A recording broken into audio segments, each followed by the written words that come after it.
Hiya, hope you're all well. So the author of Stronger Than Anxiety contacted me and asked me if I would like to do a book review, and they sent me a free ebook copy of it to read it through and kind of do a book review of it, and well, here I am. These are like all my honest thoughts of it, and it's not because it's just free, but I generally found it like a really informative book.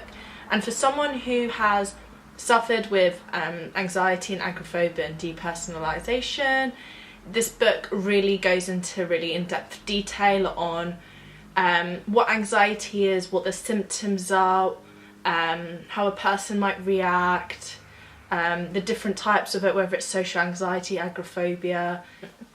But yeah, it's really informative, and like also like as I was reading through it, it's quite a short book, it's about 91 pages or something. As I was reading through it, I was like, obviously I don't really suffer with that much anxiety now, but like when I was reading through it I was like, oh my god, yeah, that was me, that was me, that was me. If only I knew that and that, it would have really helped me come out of like an anxiety attack.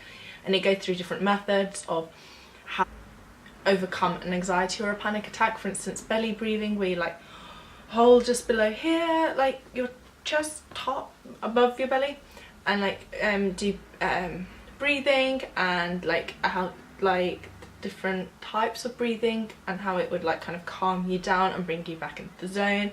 It comes up with various methods on how to overcome anxiety. For instance, obviously if you're going into a fight or flight mode, then so for instance when you get an anxiety attack, you get put off by going to certain places or going to certain events because you're like, well, I had an anxiety attack there before, so I'm not going to go there again because I'll get another one. But then obviously doing that, you're reiterating, like you're kind of reiterating it back into your thought, going, which will give you more anxiety because you'll think more about the anxiety. Whereas slowly, like take small steps and slowly just go to these kind of places that would otherwise give you anxiety. But if you just do it gradually and take small steps, then you just you expose yourself to those events.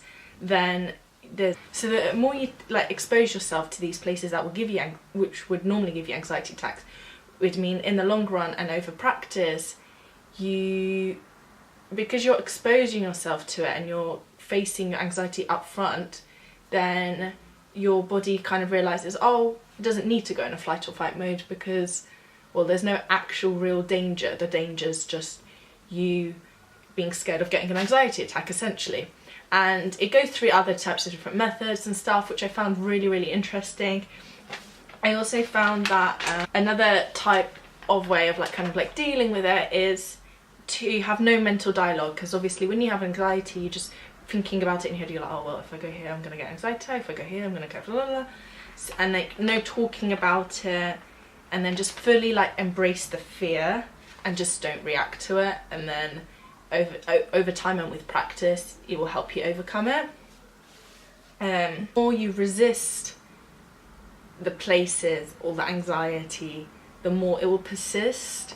So like I know you're thinking, oh, it's all good and well, you're saying it, but like, you know, you take small steps, and then over time you just kind of be like, oh, okay, well I've kind of went to this place and I was okay, I can go to the next place, and so forth. And just like take it a day at a time and just believe in yourself, really. When you stop trying to fight that anxiety, it's like really like when you start regaining power over it and like regaining power over your mindset. And yeah, I also found mindfulness really helpful, and the book kind of talks about mindfulness slightly. I also use exercise. So when I'm having stress, I mean I try to go to the gym regularly anyway, but like if I'm having a stressful day or like I just need to let off some steam, it's just like, even now when I don't have anxiety, and when I did have anxiety quite bad, I would go to the gym and it would just like blow off a lot of steam, and it would posture. The book talks about posture, which I wouldn't have otherwise thought would have thought about, but it was saying like how if you keep a good posture and a straight back, then obviously there's a better flow of oxygen, so you're not breathing so deep, and you tend to breathe deep when you have anxiety. So the better the posture, the sort of like better the anxiety, like it kind of relieves it, which I found really interesting. I never knew that. Different ways of kind of like relieving the anxiety, so like using humour to ease the tension, make fun of your like irrational thoughts and just kind of laugh them off. So and just try and shift your perceptions and just kind of think more positively and find positives in every experience. So let's say you go to a place and you're like, okay, well, I still had an anxiety attack, but you should just be happy that you managed to go out of your comfort zone and go to that place. I mean, that's a step as it is, and you should like be proud of that. And just like embrace your anxiety. It sounds weird, but like you'll just be able to like disconnect from it. The book also goes in detail about foods and different food groups that will help your anxiety. And I mean, the book talks about some meat alternatives, but I replaced them with vegan alternatives because I'm vegan. But I have found since being vegan, my mood's just been like, I haven't really had any low days. And I think it's just because like you're getting all your vitamins and your minerals and your body's working how it's supposed to be. And so like the book says, you know, you should avoid alcohol because it can drop blood sugar, which can cause anxiety and affects the serotonin in the brain. Avoid sugar because it makes the anxiety sensation stronger because of the adrenaline rush. And you should avoid caffeine because it increases the level of stress hormone. So foods you should have more of is vitamin D because it helps reduce anxiety. And vitamin B6 has natural calming effects, and food that contain them are spinach, avocado, bananas and potatoes. And tryptophan,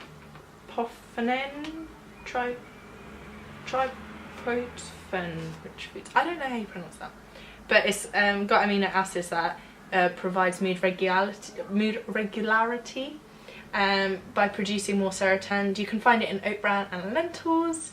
Magnesium-rich foods are also very good. It's because it's needed for energy, metabolism, nerve function and neurotransmitter release, and it helps regulate the central nervous system and helps prevent anxiety. And you can find it in spinach and avocado. Another good food is omega-3 because it decreases inflammation and helps improve the mood. And you can find it in so many wide range of things.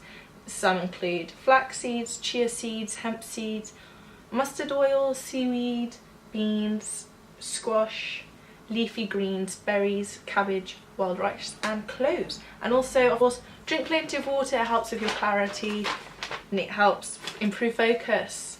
The book also went into about stretching and mindfulness, and for me mindfulness along with CBT when I had it was probably like the most life-changing thing, mostly because my mindset has completely changed. The way I can look at things or react to things has changed. I'm just a lot more calmer as a whole.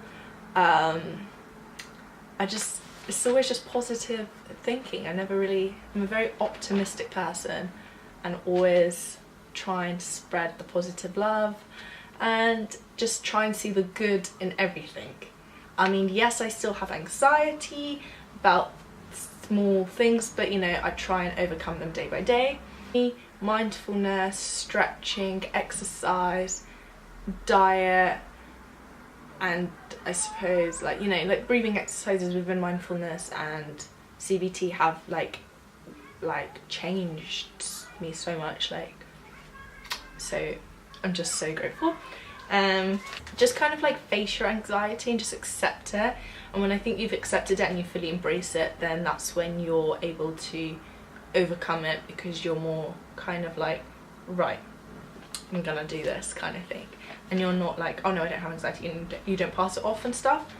But I mean, the book details will be in the down bar below, and I would highly recommend the book as a read, whether you're suffering with anxiety, you have suffered it in the past, or you know who someone has, and you just want to know some like general information in detail on how you could help, or you know, or if you're just studying that area. It's like really, like, it's really easily, like each of the sections are really easily laid out, and each section's like, it's a very easy read. It's no like complex stuff, and it goes, and whether it comes with, and if it does explain new terminology, it does explain it very thoroughly what it is and what the different aspects of anxiety are, as well as like all the symptoms. And yeah, I just, so that very it was very like informative, great read, and I learned quite a lot of new things from it, which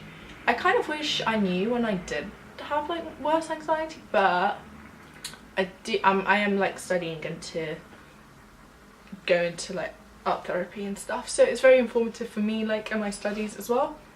And yeah, so thanks a lot for watching, guys, and sorry for the kind of not much videos here and there. Every time I say there's new videos, there's not. I have got a lot of videos filmed, I just haven't really edited much. I didn't have internet for a long time, and now I've just got like loads of work. But hopefully, I don't want to say a promise because I might break that promise, but hopefully it will kind of be more fluid. At least the Wednesday videos will be a thing, and hopefully Sundays. So yeah, thanks for watching, guys, and I'll see you in my next one.